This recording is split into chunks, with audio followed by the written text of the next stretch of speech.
Hi, I'm Michael Derrick. We're glad that you're here today, and we're going to be talking about team building. How many of you work on teams?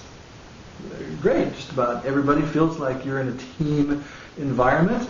And are you working toward a particular goal with your team? Okay, what's the goal? Anybody want to share just what is the goal that your team is working on? It's an accounting project? Okay. And anybody else? Sales, yes, absolutely. So how many folks are on your team, would you say? 4, 5, about 8 or 10 folks? I mean, that's a good size group. Do you get together pretty often? Fairly regularly, maybe once a week or something like that? Okay, because some of those things really make a difference as far as the camaraderie that you feel.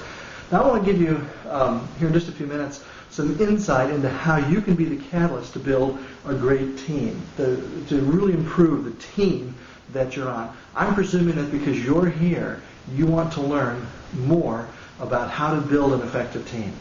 So that being the case, let me give you 2 words that are kind of the overarching premise, the big takeaway that you can have. I'll reveal it right here at the beginning. Here it is, 2 words for team building. These are the words, jot down, write them down, make buttons out of them, take them back to the office with you. These are the 2. Here it goes. You ready? Active support. Active support. Because if you, on your team, can feel like you have the active support of the other members, and if they have your active support, then you will have an efficient and productive team, and you might even have fun at work. You might even not feel Sunday night like you just dread getting up and going to work the next day. You might enjoy the next time you get an email or send one out to the other team members with an eagerness about the response rather than dreading it. It's active support. Now, let's think first about the team itself. Okay? So you mentioned that there could be anywhere from 4 or 5 to 10 people on a team. Well, I want you to think about where you are in that team. It's what we call the management molecule.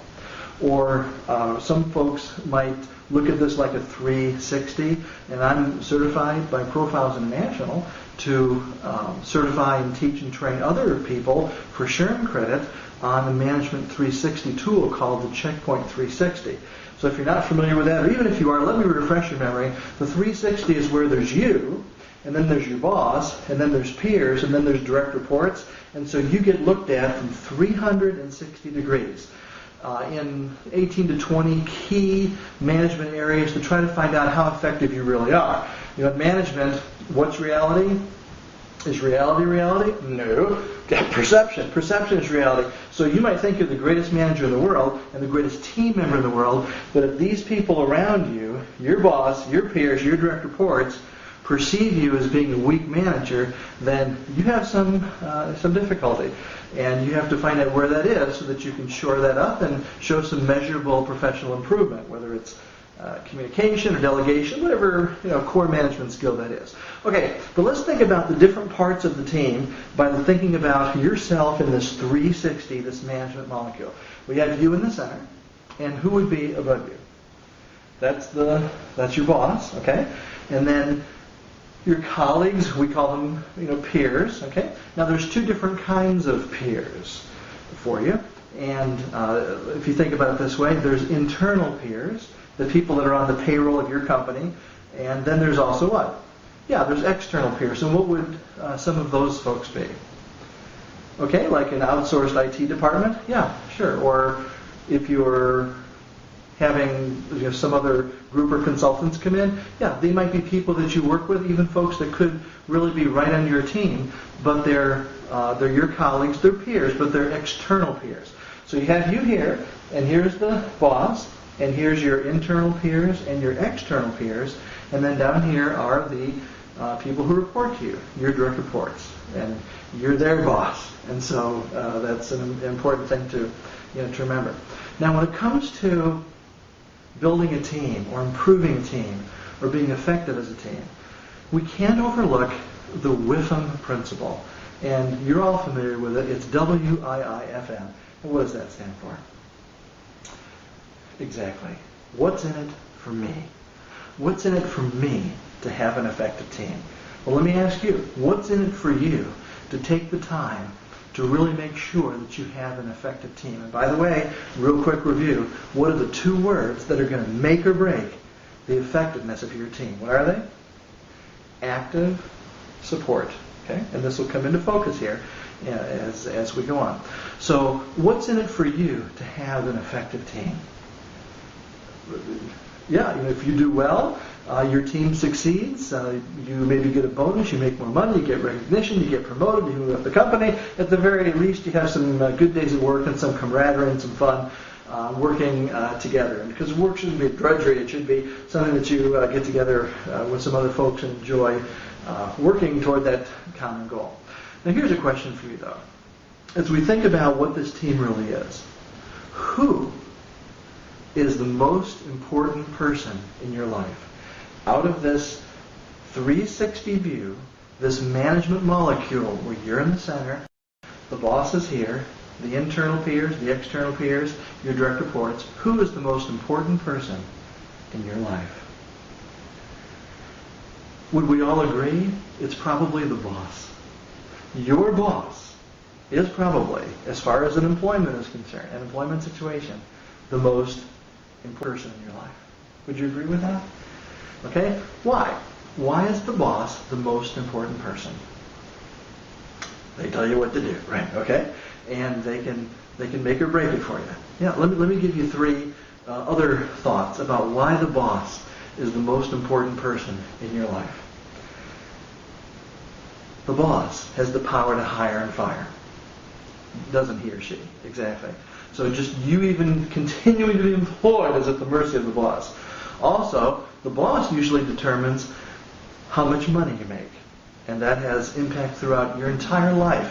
And the standard of living you have, and where you go out to eat, and the type of home you have, and the type of car you drive. So the boss is pretty important there. And then a third thing is the boss helps to set the priorities for your day, and for your life, and for your department, and for your team, and for your career. So the boss is big. Now, the peers, are they important to you? Are they? Are the peers important? Okay, yeah, the peers are very important. But let's see if we can figure out why. Are the peers important because they can fire you? Not usually, no. Are the peers important because they can decide how much money you make? Not in the typical situation.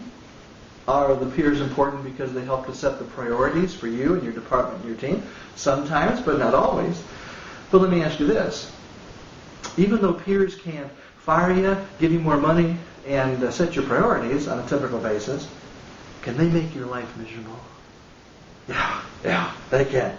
If you have uncooperative peers and you have colleagues that are just difficult to work with, and you loathe to see them coming, and you just can't stand working with them, and you'll do everything you can to head to a different hallway when they're coming down the other side of the room, they can make your life miserable, can't they?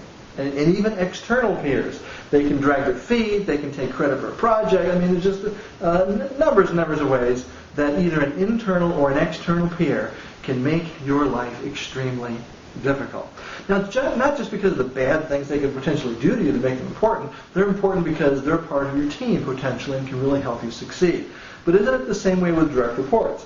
They really can't fire you. I mean, you may be their boss. If they're your direct reports, you certainly are. They can't give you more money. They can't set your priorities usually. But boy, if they give you some trouble and you're dealing with problem people, that's a whole other conversation for a whole other day. So the thing is, here's the pain of team building. It's that we're working with people. It's difficult to build a team. Everybody's coming from a different place. Everybody's coming from a different home environment. Everybody's coming from a different childhood. Everybody's coming from different past work experiences. Everybody's coming from a different place and trying to gel together as this team. So there's pain when you try to do things together, when you try to accomplish some goals.